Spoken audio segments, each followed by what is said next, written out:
Welcome to this episode of the Upfront Podcast. As always, I am your host, Nina Mueller, and this is the place where you get your dose of upfront and honest conversations with people from all around the world.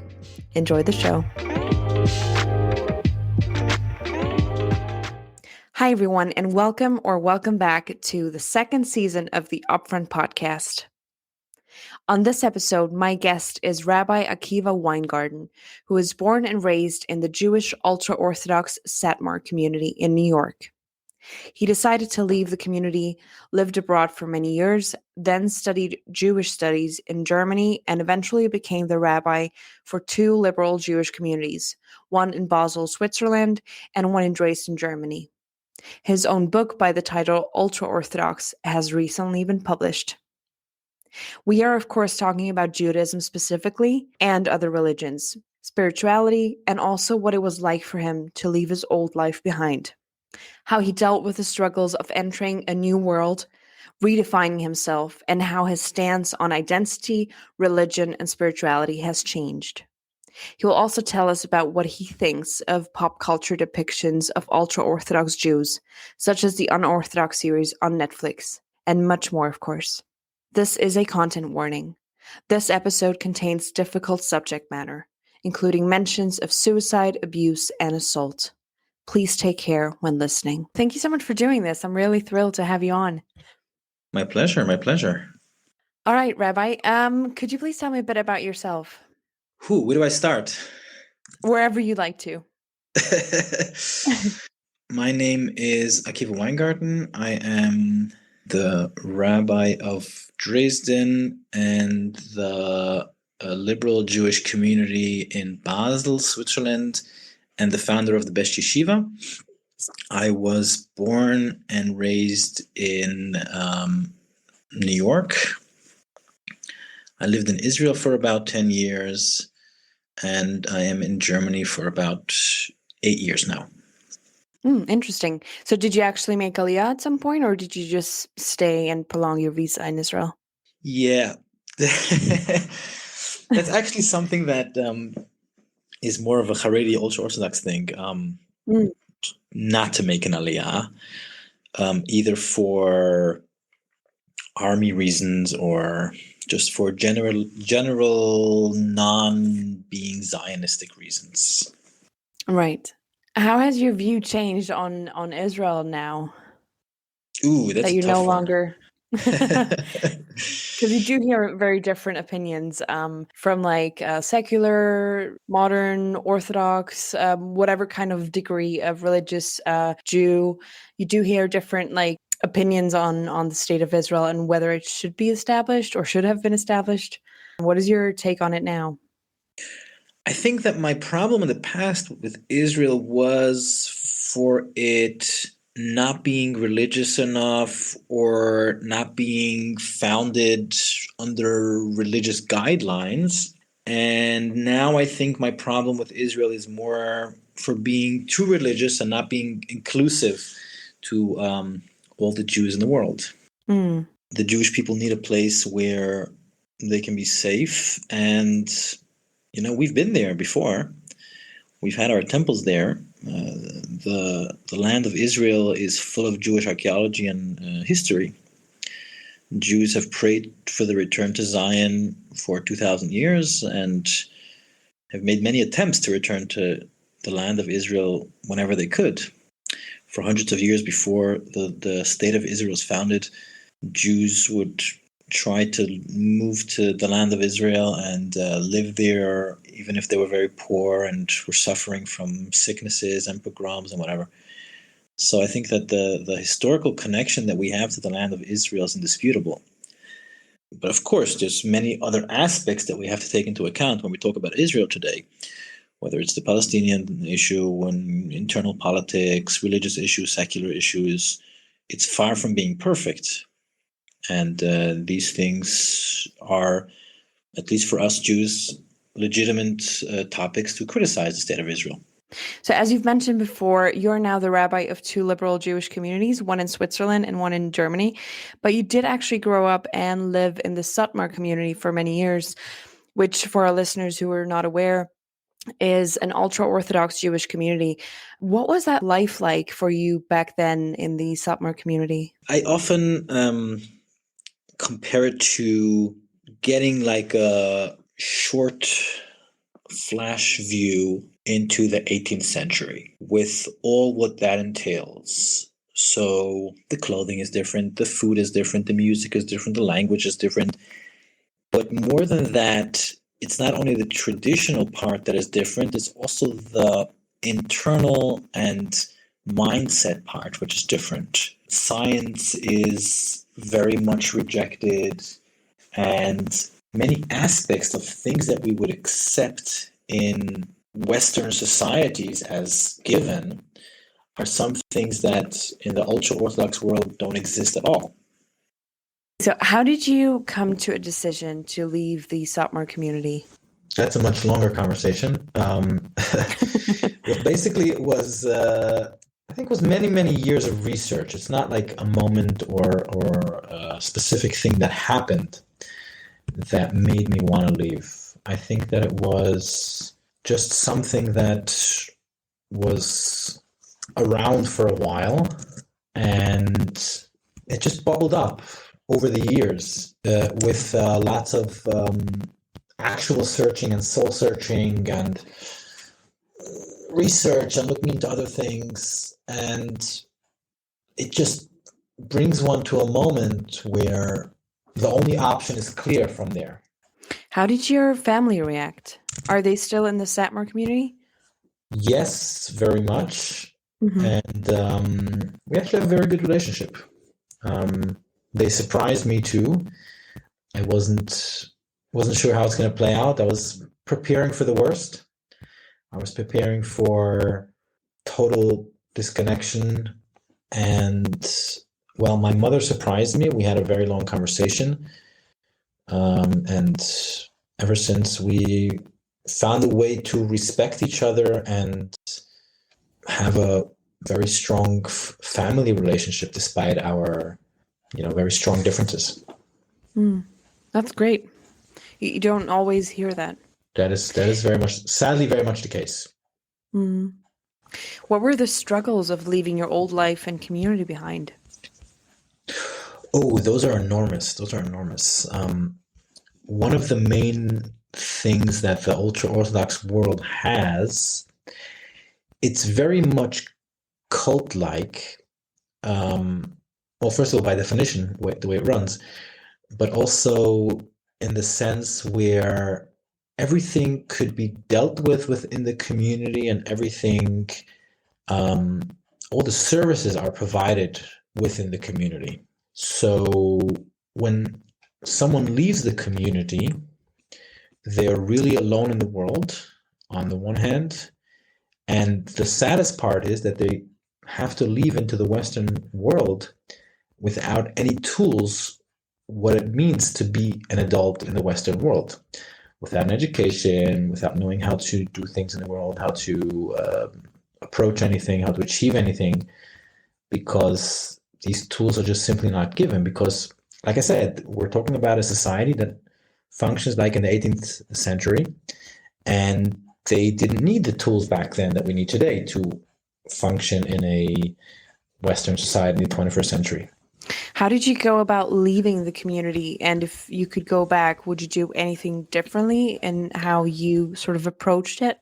I don't think that there's an easy way to leave the community, and I don't think there's a better way or worse way. I do think that people who think of leaving need to really think about it really, really long and really, really hard, because it's not easy. It's a terribly long and hard process. If someone wants to leave, they really have to be prepared for what is to come.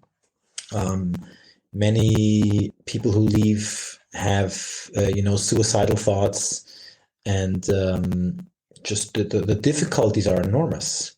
I think people in the 21st century in a Western society can't even imagine so many things that we take for granted, like, that we have a high school degree, and that we know math, and we know a bit of science, and a bit of history, and just basic things that people grow up with, and common knowledge about the world, whether it's cultural things or historical things. And people leaving the ultra-Orthodox world come without all that, literally with nothing, like immigrants from a different time into our time.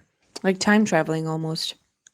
I think it's very similar to that. Yes, and I think that's also one of the reasons that I have a good relationship with many people that are still Orthodox, because we think the same. We know what we're saying to each other. We understand each other. It's not only the actual language that we're speaking, like Yiddish. I think it's just that the mindset and the way of thinking that we're really from the same place.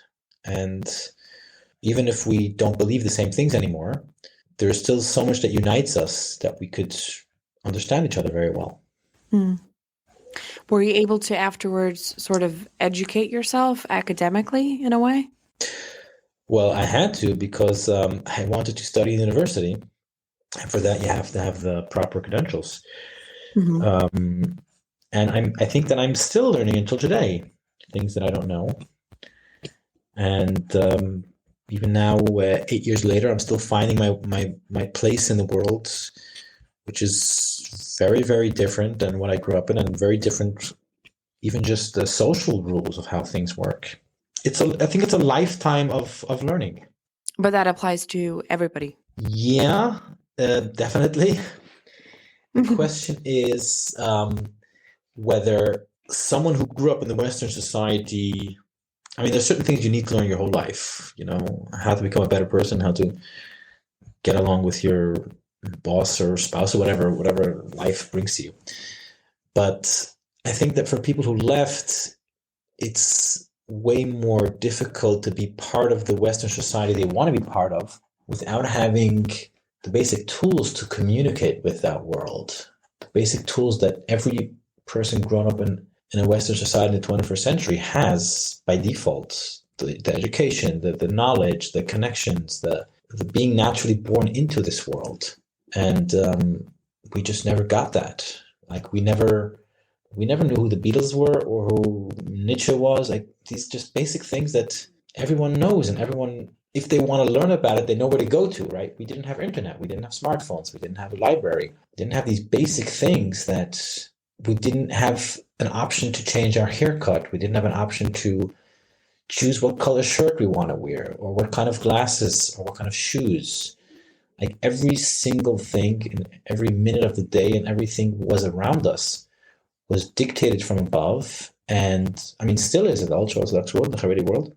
And people living there don't have any choice to play around with anything, or the option to choose for themselves, which for many people could be very soothing, because, all the rules are laid out and you don't have to think about anything. But for people who want something different, it's very, very complicated. I can only imagine. Now that you've been gone from the community for a long time, do you feel like your perception of the ultra-Orthodox way of living has changed even more? I still think that it is a fair comparison to call them a cult as a whole. I think that by definition, the ultra-Orthodox world is a cult or many cults.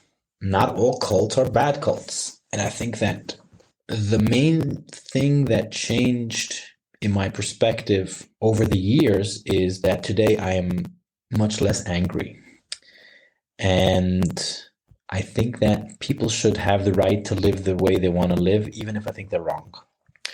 And even if I think that what they're doing is child abuse and should, in a perfect world, be stopped by the government. But I think we're not in a perfect world, and people should have the right to make their own choices, even if they're bad. And we should respect other people for their choices, which they, of course, don't do. But I think we, as people who want to be good humans, should respect other people for the choices they make in their lives and accept them as such, even if they're wrong. When you speak of child abuse, do you mean the preclusion of academic education? Is that what you're referring to?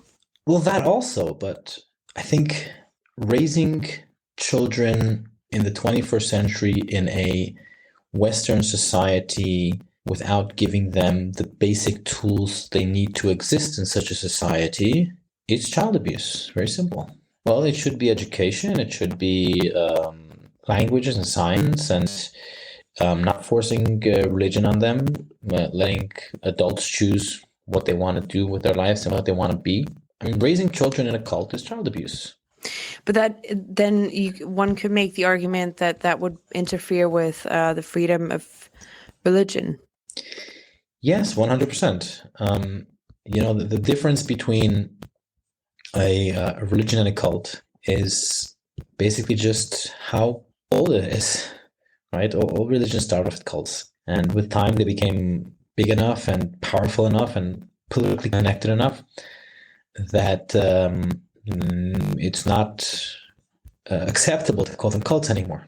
I think as a whole, even if somebody wants to believe something or teach their children to believe something, they should be obligated to give them the other options that exist, and at least be obligated to provide them the tools that they need to exist outside of that world if they choose to leave.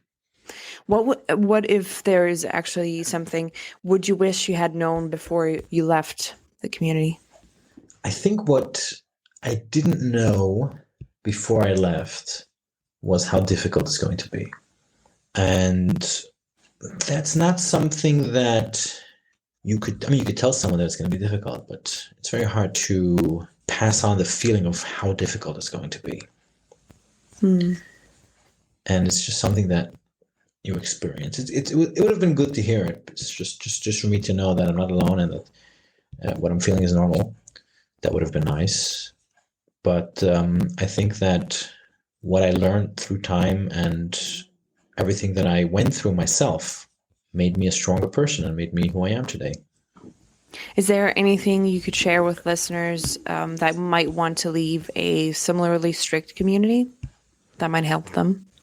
I think it's like trying to explain colors to a blind person, because we're talking about so many basic things that someone who hasn't gone through it wouldn't even think of it, or wouldn't even think that you have to explain something like that.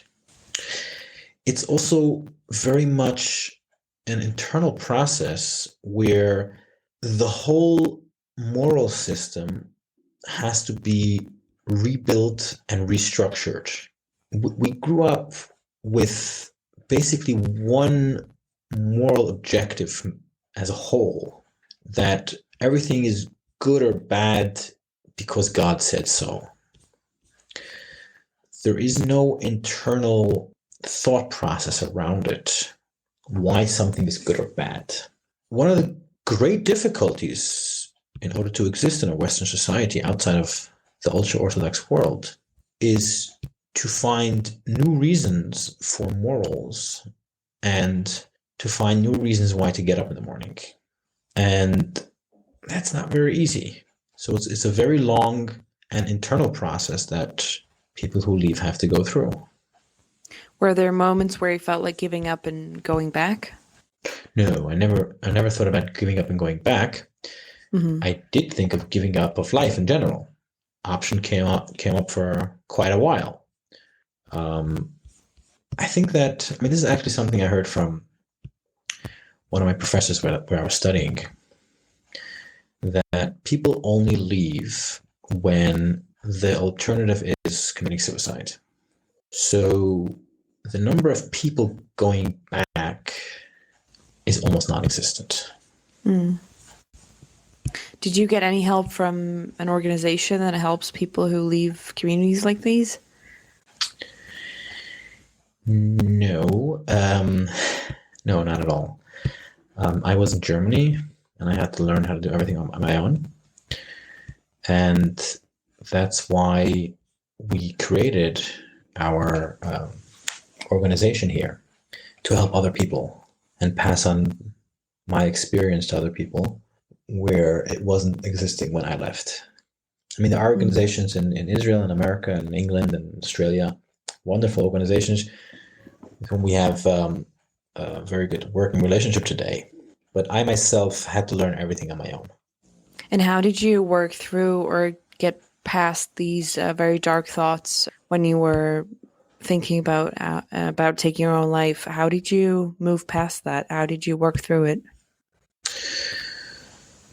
With psychological help and a very strong will to push through and to um, believe in myself and believe that there is something good on the other side of all this, and just pushing through. That's all we have. Hmm. If you're looking back now, are there any aspects of living in the Satmar community that you do miss? Well, of course. And those are the things that I took along with me, and I put it into practice in my current life as well. We have a Jewish community with many Hasidic traditions and many Hasidic cultural things that we took along. And I think it's very lovely, and I wouldn't want to give that up ever. I think that the community part is a very important aspect that we should all have in a Western society. We should be, nicer to each other and help each other and be open to being kind to one another. And there are many traditions from Shabbat or for holidays and food and song and music and dancing, many things that I still enjoy very much and we still do in our community. And how is your daily life different now to before you left the community? I think that the main thing that is different now is, first of all, I get the right to choose. Nobody dictates to me how I have to live my life and how I have to express my Jewishness or what is allowed and what is not allowed. I have the freedom to decide that on my own. And I get to decide now which parts of my previous life I would like to take along with me and which parts I would like to leave. That sounds good. Yeah, I think so too.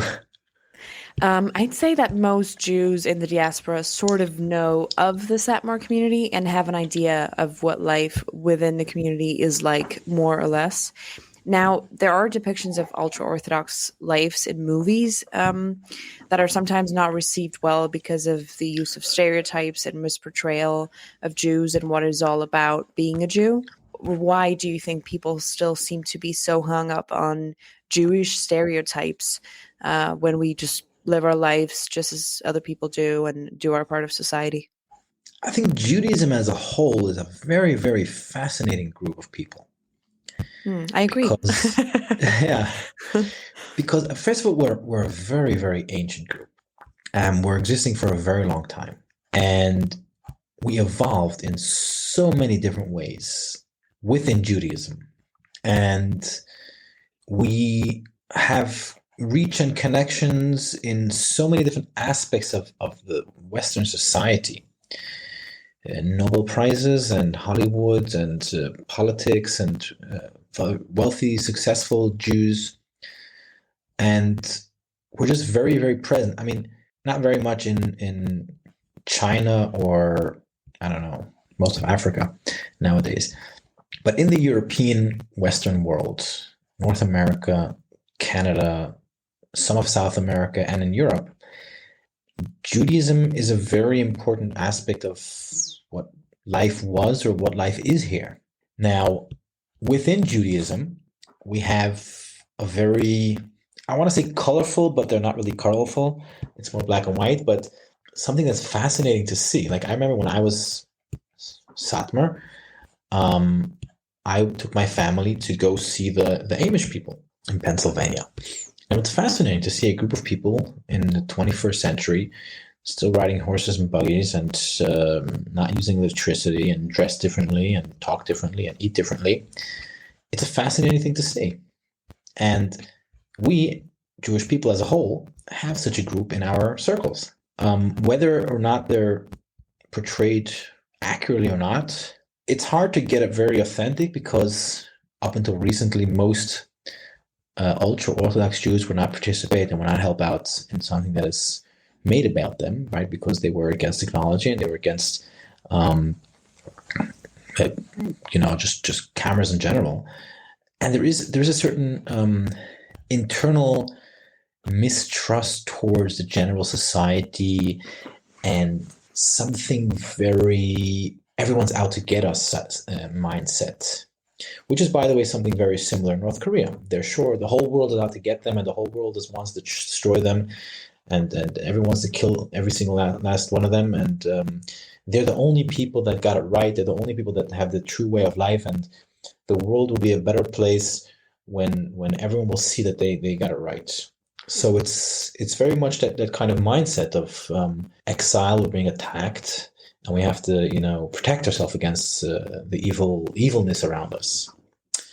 So it's very hard to, and even within the ultra-Orthodox groups, there are many different groups. So I was asked, for instance, if Unorthodox, how accurate it has, how it portrays the ultra-Orthodox world. And I was asked by Germans often. So I said, how accurate do you think that the Berlin life is portrayed there? And they start laughing because they're like, yeah, of course, it's just a bunch of cliches of what Berlin is, this, multicultural, blah, blah, blah. And I said, yeah, basically that's what they did with the ultra-Orthodox part also. Everything could be factual correct, but it's basically a gathering of cliches that they put together in a very small 4-episode film. So, of course, every time somebody says something that is not 100% only kind and nice about the ultra-Orthodox world, they feel themselves attacked. And they say, oh, you anti-Semites, you're just out to get us, because they're brought up from a very young age and everyone hates them and everybody is out to get them. And everyone knows, it goes further, that everyone actually knows that they're right. And everyone knows deep down in their hearts that they're the only right way to live in this world as a whole, Jews and non-Jews. And the only reason why people are against them or people want to attack them is because they don't want to live their lifestyle, even though they know they should. So it's basically open every time somebody says negative against them.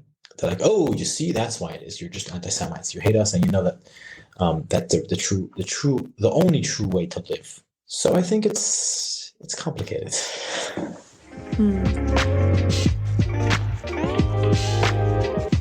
How do you personally differentiate between spirituality and religion? Or is there a difference for you? I think that spirituality can go hand in hand with religion, but it doesn't have to. I mean, you could be religious and non-spiritual at all, and you could be spiritual and non-religious at all. And I think that both of these things have their own kind of self-definition, how you could define them, whether someone's religious or not, or someone's spiritual or not. I think that is very diplomatic. No, because I'm thinking like there's like, I grew up in a world where any Jew who is not Orthodox is not religious. Mm-hmm. And now that I'm in a non-Orthodox world, I know many Jewish people around me that are, by their own definition, very religious. I think they are religious, and I think that they are very spiritual, or both, or one of them. So these two things are just two separate concepts of how people define them. And I don't think that there is a right or wrong answer here within Judaism, or generally around the world, how to define these things. What is the meaning of religion to you personally nowadays? And I don't mean in your function as a rabbi, but just you personally. I'm not sure I have an answer to that question.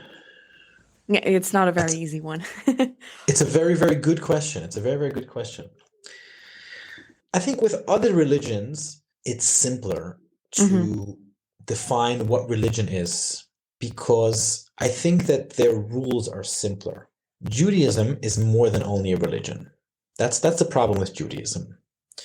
You could be born Jewish, even though you don't believe in anything, you don't define yourself in any way as Jewish, and you don't practice anything, you're still Jewish. In other religions, there has to be some sort of acceptance at some point, whether baptized or whatever, brought into the church at some age, or there has to be some sort of acceptance into the religion at some point. And Judaism doesn't demand that as a requirement to be Jewish. If you're born Jewish, you're Jewish. That's just how it is. It's an ethnic group.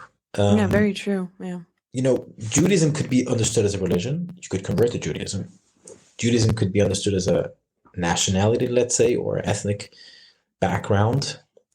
So how would you define someone who by own definition, defines himself as a secular Jew, atheist, non-believer in God or in anything, let's say even anything spiritual, and Purim and I don't know, other holidays, because it's part of their tradition. So is tradition religion or spirituality or somewhere in between or none of the above?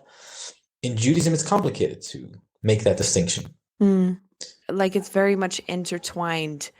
And there's also, of course, as you said, we're also a people, not only a religion in that sense, only quote unquote. And I think there's also, which is always hard to explain for me personally as well, a ancestry part to it, a heritage part, a historical burden, if you want to call it that, that comes along with being a Jew, which I guess you don't necessarily have as much in other religions. Well, other religions can't be defined as a people because you Yeah. could be you could be a Russian Christian, you could be a Chinese Christian, and they don't really have something as a people, combining them. I mean, Muslims also go through different nationalities, different countries, and different ethnic backgrounds. Judaism is the only one that has this. You're born a Jew. You can't even convert if you're Jewish. Like if you convert to another religion, you're still Jewish. Oh, that's good, actually. Are there any ultra-Orthodox traditions that you still follow now? Do you speak of ultra-Orthodox traditions in your liberal communities nowadays too? Or do you keep those like private or personal in a way? I see the whole, what we have in Judaism, as something we received from our parents and grandparents, whether it's the rules, the traditions, the texts, the food, the music. It's just one huge basket that we inherited from our ancestors. I think that we have the moral obligation to do something with that. We, as Jews, are obligated to decide what we do with this huge inheritance that we have. And we, of course, also have the right to decide because it belongs to us. We have the right to decide what is important to us, what is not important to us, how do we define things, and what do we reject. That is something that is our right and our duty to do with what we have as a whole. So I very often bring in Hasidic texts that I know, or songs that I know, or things that I studied, or food that I like into the liberal communities I'm in, because I don't think that we have to make a distinction between this kind of Judaism and that kind of Judaism when we talk about the inheritance as a whole. The Hasidic texts belong to every other Jew the same way it belongs to ultra-Orthodox Jews in Brooklyn or in Mea Shearim. These are texts written by Jewish people, for Jewish people, with Jewish thought in it. And this is a treasure we have. Some of it is nonsense, some of it is not relevant for today, and some of it is very, very worthy and smart and insightful. Do you think that, by the way, that was beautifully said, but do you think Thank you. there is sort of a stigma amongst the Satmar or any kind of quote-unquote fundamentalist community in Judaism? Do you think that there's a stigma towards Jews that are not as religious? Straight out, strong disagreeal and considering other Jews as sinners and going to hell. They might not say it openly, but that's definitely what they believe. I mean, I wrote in my book that when I was a child, we used to go on Shabbat from the Satmar shul back to our house by foot, and we used to pass by this Reform temple in Lakewood, New Jersey, and there was a parking place for the rabbi. And I asked my father on Shabbat, like, how could the rabbi have a parking place on Shabbat for his car? It didn't add up for me. And his response was, "Oh, they're not real Jews," something like that. But this is something similar with other religions. I think that the thing that is unique about Judaism is the way how extreme it is. I mean, ultra-Orthodox Jews believe that any Jew who drives a car on Shabbat or turns on the light on Shabbat should be killed. Now, they don't do it, and they don't have a plan how to do it. But that's first their core belief. If the world were right, that should happen. If you take the population of Jews nowadays, we have about 15 million Jews worldwide. How many of these Jews would be worthy of staying alive, according to them? Again, of course, they don't do it and they don't have a plan how to do it. But this is the definition of a radical group, right? They believe that people who don't believe the way they believe should be executed. Now, of course, it's based in biblical text. They didn't invent it. And most radical groups in the world are not things that were invented today. They go back to ancient times where such a thought set was accepted and was part of the society. Kings with armies could just take something because they wanted, or because it was acceptable to have that kind of just mindset of thought. That's where they're living in. They're living in that time where God plays a role, the temple plays a role, and sacrificing animals plays a role, and of course the holy text and the religion plays a very centralistic role in their lives. There is change in the recent years. I mean, I think that all societies, even if they're left back a bit, change with time, because the world keeps changing and the ideas keep flowing from one society to another. I mean, that's the general evolution of the world that we have. That world is changing as well. The Haredi world is not the same as it was 8 or 10 years ago. And I think that so many people leaving also adds to that, because, of course, they see the numbers of the people leaving, and they adopt to that. They say, okay, let's see, maybe we're doing something wrong. Maybe we have to change the attitude a bit. And the attitude is changing, and the way things are taught is changed. If when I was in school, let's say 20, 30 years ago, it was acceptable to hit kids on a regular basis. Now it's not anymore. Schools don't accept that. I think that we're heading in a good way, but it's still a very, very different culture.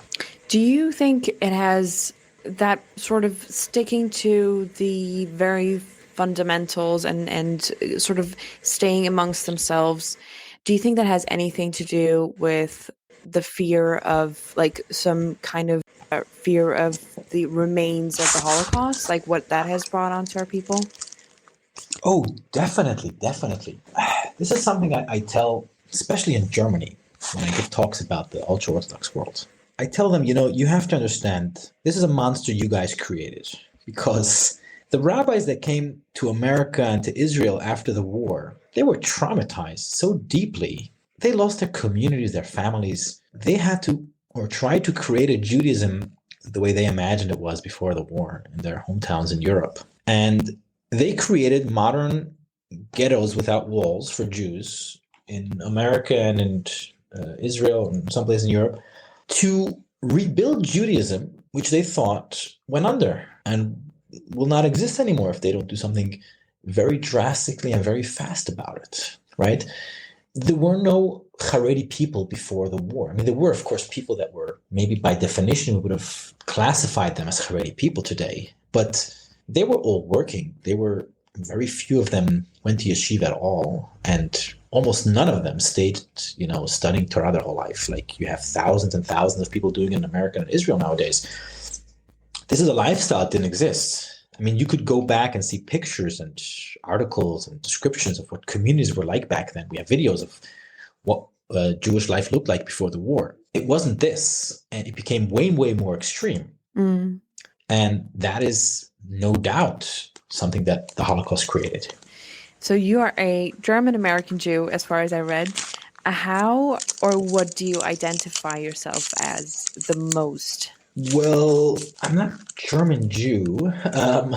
All right. Okay. So that was a misinformation. But no, it's fine. I mean, I'm often described as an American German rabbi because I was born in America and I live in Germany. I'm not of German heritage as far as I know. My ancestors come from Hungary, Lithuania, Russia. So I don't think we have it. I mean, we probably have a few generations back, we probably have some German, because the name Weingarten is just a very German name. Germany actually has, I think, 3 cities by the name of Weingarten.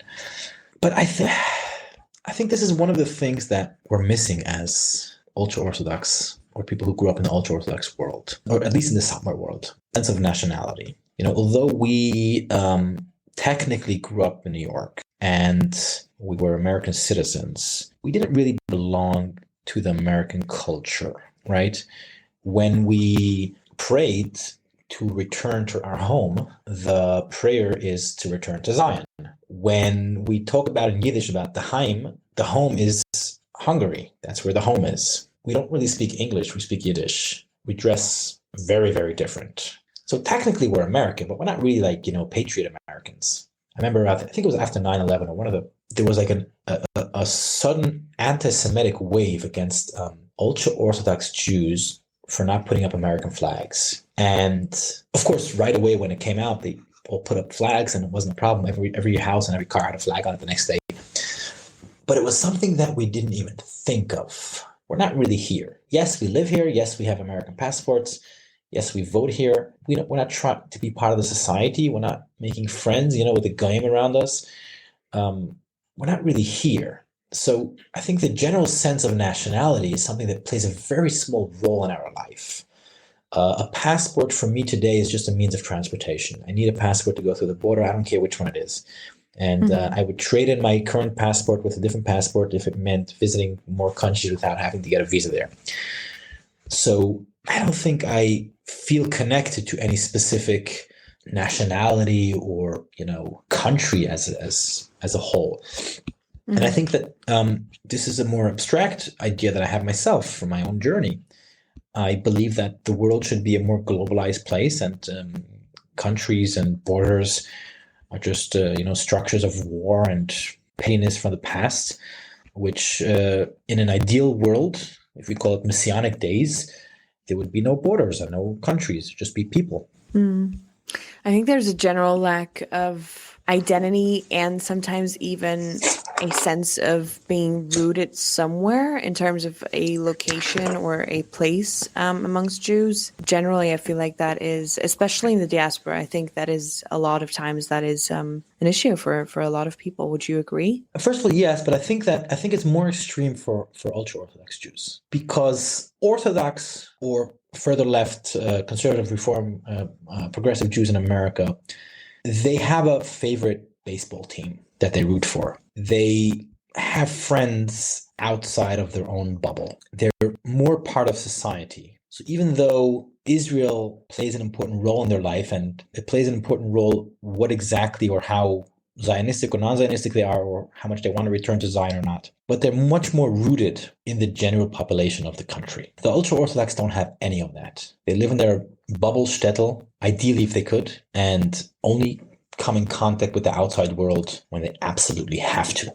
Like my father, he was never in a restaurant in his life, literally never in a restaurant in his life. He lives in this world created for themselves. Sometimes I feel like it does sound or seem to me personally, very, very individually, I want to point that out. It does seem a bit like it might also be some kind of act of rebellion, because Jewish people have been suppressed and persecuted for so long that they want to maybe make a point in doing it the other way around and not be forced to assimilate to a country's kind of way of living, but do the extreme opposite of that. Well, of course. That was the main argument between the three big Jewish movements in the 19th and 20th century: the Hasidic movement, the Zionistic movement, and the Reform movement. Those were exactly their arguments. Do we try to become part of the culture? Do we try to assimilate? Do we try to become citizens of the countries we're in? Do we long for a land that's far away from us that we have in our history? Or do we do everything we can to preserve our way of life and, stay in our shtetl? These very ideological differences played a very big role in the past and still do today. But the ultra-Orthodox world, because they are so religiously based and in a very extreme way, that's what extreme groups do in general around the world. They preserve something that's ancient and they're very fanatic about it, and they're always against any sort of change. And it usually develops into something more fundamentalist, because they do stay amongst themselves as well in any kind of group, doesn't it? Exactly. That's what we see now in the ultra-Orthodox world, that they became way, way more extreme than their ancestors. I mean, my grandparents were working people. They had companies and stores and stuff. And my generation, someone who doesn't commit to studying in Kollel after their wedding for at least a few years, is considered something's wrong with them. That's interesting. especially to hear from somebody who has lived through it and experienced it for themselves, really. Yeah, it's not something you get to hear as much, and especially on mainstream media, which I think is why it's so extremely interesting to have you on. So I would like to ask you on the current state of things, living in Germany or in Europe, for that matter, as a Jew. Now, there's been an extreme rise of anti-Semitism really all over the world, but especially I feel like in Western countries, it has been even worse. And many more Jews are now considering making Aliyah and living in Israel. How do you personally feel about like living in Germany or Switzerland or any of these places openly as a Jew? Well, I personally feel very safe in Germany most of the Hmm. time. There are some incidents here and there. I personally get every time something happens in Germany, I get a phone call from the chief of police who says, we're observing this, we're watching this, don't worry, we're backing anything, and if there's any immediate threats, we'll inform you right away. But I think that it's not politically correct to say it, but this notion that Israel is safer for Jews nowadays is just simply false. If you look around, where in the world have Jews been killed the most in the last 70 years? Only in Israel. That's just a fact.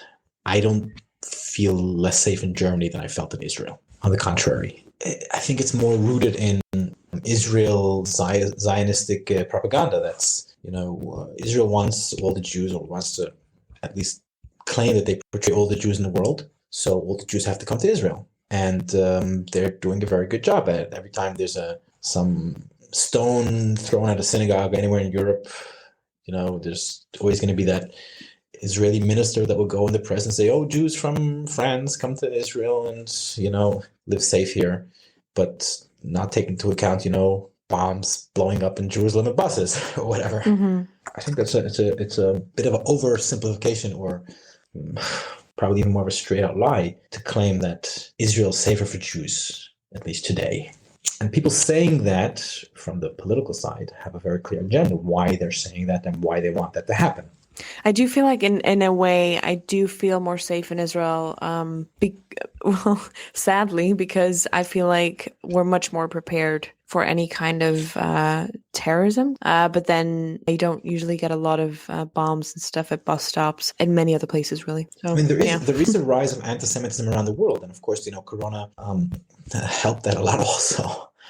But the Israeli government has a duty to give citizens a sense of security the same way any other government in the world has that duty.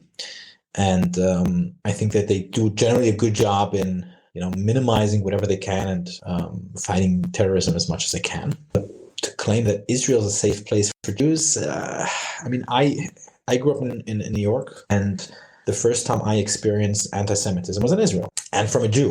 I later experienced anti-Semitism from Arabs in Israel also, and living in Germany 8 years, and most of the time, or at least half of the time, very visible Jewish. I experienced anti-Semitism only once, and that was when I wasn't even wearing a kippah on the street once. I do know it exists. I know people in our community that have experienced it. I know friends that have experienced, in certain areas in Berlin or elsewhere, mainly from the Arab side, but not only. And anti-Semitism is a very hot topic and a very important thing that we're dealing with for 2,000 years. In a previous podcast episode on here, someone had actually said that anti-Semitism is a European tradition and is deeply ingrained in European culture still. How do you sort of explain, maybe to yourself, why there is so much anti-Semitism in Europe specifically, which is in the end where the Holocaust took place? Do you have some sort of answer to why this is happening still? I think it's more of a religious part to it. I think it's more of a Christian thing versus a Muslim thing, because Jews were living in Muslim countries for many years with much less suffering up until recently. There's always a mix of whether it's, is the Palestinian issue a religious issue, or is it a nationalistic land dispute issue? Did the Christians hate the Jews only because, we quote unquote killed Jesus, or because Jews were successful and were in charge of money loans and collecting money for the local chief of the area. Anti-Semitism takes on many different forms, and we don't have the way to check it because Jews weren't around in Europe before Christianity existed, or almost not around before Christianity existed. So we can't really say, well, is it a Christian thing or a European thing? But I think it's very much rooted in religion, because we know that most of the years where anti-Semitism was existing in Europe, they were coming from the church. And yes, one can say that, well, the churches were in charge, and they were the people that were, the political figures as well for most of history. And the places where there was anti-Semitism coming from the church could have just been because they were the ones in charge. But we do have comparison to, like I said, Arab countries or Muslim countries where anti-Semitism very rarely existed, and Jews were given way more rights and privileges that they did not have in Europe. I think that wherever Jews existed, the general population was very much fascinated with us, and we were a hot topic in general. Which we still seem to be. Yeah, which we still are in places where Jews live. I mean, never was present, and they actually have this... well, at least my experience in China was they have this philo-Semite approach towards Jews that, they believe all the things that the anti-Semites say about Jews, but in a positive way. Jews are the smartest and Jews are the most successful. And I was in a taxi, and this taxi driver called up his friend. Oh, you never believe it. I have a Jew in my taxi. I'm so honored, and this and that. So I think that there is a certain fascination about us. We are an ancient group. We're counting now the year 2022. What happened 2022 years ago? One specific Jew was born, and the whole world now counts to that year. So we have influenced the way, the Bible is the most sold book in history, and this is kind of our invention. So I think that the anti-Semitic claim that Jews, I wouldn't say control everything, but have a strong influence of how the world is now, even though we're a very small group relatively to the rest of the population. We did have a very strong influence on the world, for good and for bad. Is it justified to hate us? No, I don't think so. I think that we shouldn't hate anyone for who they are, what group they belong to, and people should be judged solely on what they do and what they, their actions. And hating anyone for what has been done in the past or what group they belong to is a terrible thing. I think that it's an interesting thing to observe in general when we think about Judaism and Jews historically and today. I'm not saying in any way that we are guilty of anti-Semitism or bringing anti-Semitism upon ourselves, but it's still fascinating to see where we were active and where we had something substantial to contribute to the world around us. Do you take any special precautions for your communities in Germany and in Switzerland in terms of security measures or anything like that? Not really, no. If something is going to happen, it's going to happen anyway. And there's not much, synagogues that have police cars out 24/7 and security measures could still get attacked. Mm-hmm. I believe that we shouldn't live in fear. We should be part of the general population and just conduct our business and our lives the way normal people do. If something comes up, we'll hopefully be able to deal with it. I keep my eyes open when I'm on the street. I don't want to be attacked, and I prefer to go around doing my business peacefully. But I'm not willing to put in any thought to it and any actions, to prevent that. We're just, living in fear, and no one benefits from that. I wonder whether with the way you've grown up and the principles and ideologies and all that which you have been taught, whether your reaction is differently when you're not amongst Jews and that the person standing opposite of you is not a Jew, and when they ask you something about you being Jewish or anything, is there also sort of a hesitance about answering and sort of a cautionary kind of tingly feeling in you, or does that not really afflict you? I feel like I carry my Judaism with me as a real badge of honor, not because for us being better than others in any way, just because I'm proud who I am, and I'm proud of my heritage, and I'm proud of my traditions, and I'm very much open to teach it to anyone who wants to know about it or tell about it, whoever's interested to hear. I don't feel like I have to apologize for anything, and I don't feel like the person on the other side has the right to judge me in any way for who where I was born or where I grew up or what I do in my personal day-to-day life. And I think that's a very healthy approach in general towards Judaism, right? Someone who was born in a wealthy family shouldn't feel bad about it and shouldn't have to hide it. And someone who was born to a smart family or a successful family or a poor family and a suffering family, that doesn't define us who we are. We're defined by our actions and what we do for others. But at the same time, where we grew up is part of our identity, and it's part of what formed us the way we are today. And Judaism is a quite cool place to grow up in. Yeah, I always feel sort of torn between a place of kind of being cautionary around people who might judge me, already kind of anticipating some sort of hatred or stereotype or cliche thrown at me, which isn't always meant as an offense, but is usually very offensive. And like the opposite with like running around with like a huge Magen David around my neck to like show my pride. So I feel like it's hard to find a balance for some people, at least.